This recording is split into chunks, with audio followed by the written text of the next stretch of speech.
There's something special about those early recordings because when they were, especially with field recordings, they weren't like thinking about performing for the stage. That was just what they did when they got done working, you know? So it was just a lot more, everybody had a distinct sound, you know?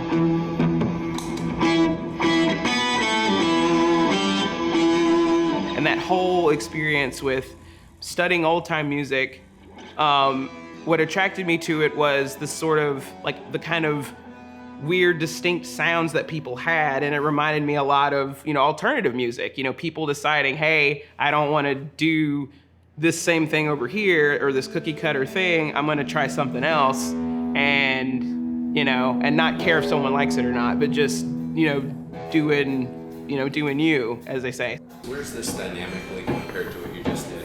Question.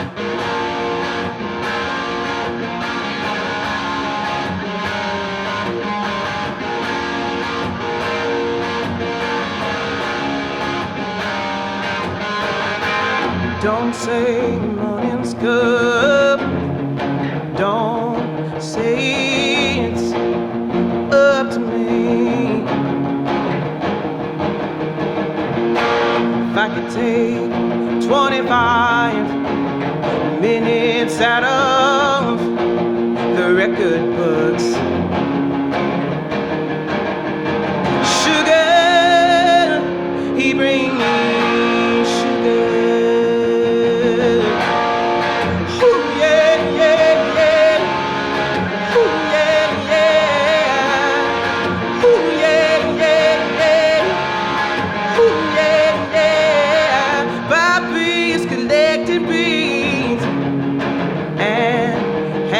He used one on me. Cold wars with little boys, get it with a bubblegum trade.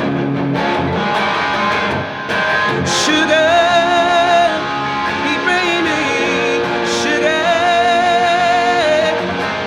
On the robins bring, they bring me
she had this moment in the early 2000s where she was traveling with a trio. It was bass player and Matt Chamberlain was on drums. I can't remember the name of the bass player, but it was like, and her on piano. And she does that. She had like the, you know, the double like piano thing, which is like, is so sick. But yeah, so she was doing this, this trio tour, and She did a live version of Sugar, and like the drums kind of had this sort of like prog rock kind of tom fills kind of at the basis of it, and then she was playing piano over it, and it was just had a lot more energy. That sort of like that's sort of just like, you know, that sort of passionate like rock and roll kind of energy in it.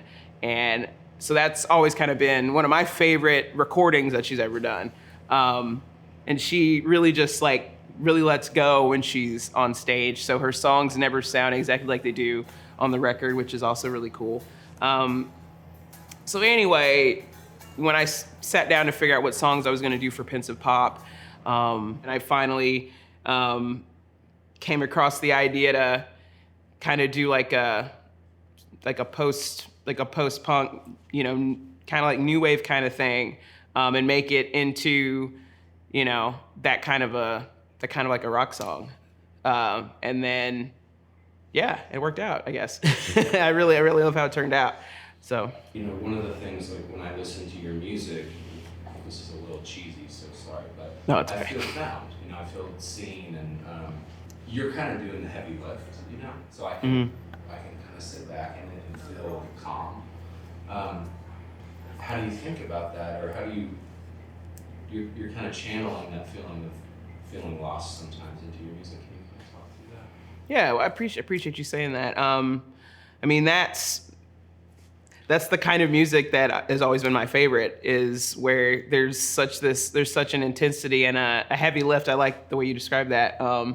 There's like this weight's been lifted by the music, and yeah, you can just settle into it. Like there's, that's kind of like, I didn't even really think of it in that way, but yeah, just, you know, music that kind of helps give you a peace of mind, and it's like, you know what, I'm not the only one that's dealt with this, or you know, whatever the song might be about. So that's kind of music that I've always been attracted to, and you can find that in, you know, a lot of different genres. So yeah, for me, I guess because that's what I listen to, it's like I want to also do that thing, you know, and you know, be that place for people to rest their head if they need it, you know, because I think that's important to have that. Fracture me, fracture me,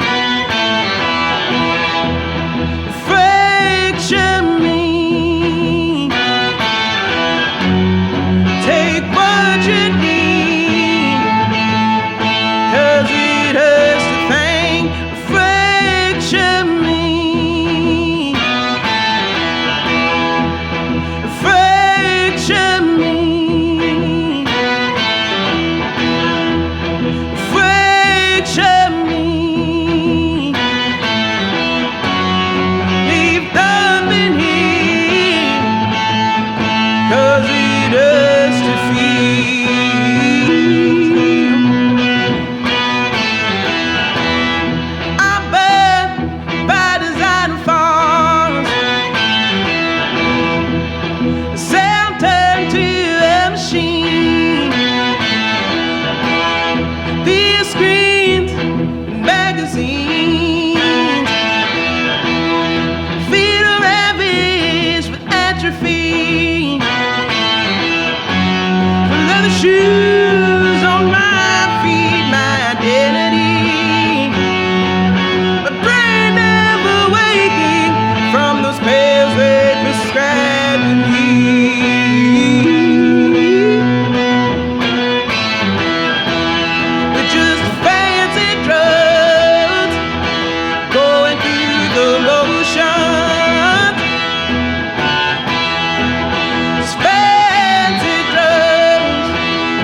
interpreting old time songs, it's a little different because, you know, like with that Tori Amos recording, it was like, okay, here's the song, and now I'm gonna figure it out. Or the same with the Green Day song, like with Hitchin' a Ride. Okay, this is Hitchin' a Ride, and I'm gonna do this. But with old time stuff, I like to listen to several different versions.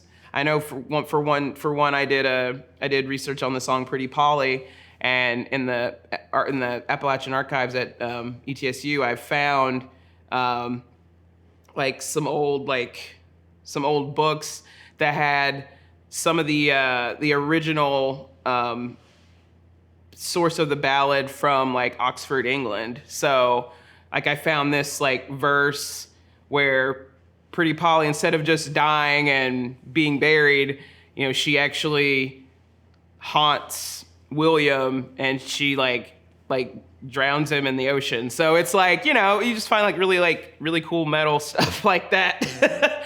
So yeah, you know, it was, for me, it was like a real exercise in just like digging deeper beneath the surface, like not just taking something at face value, but like going a little bit deeper.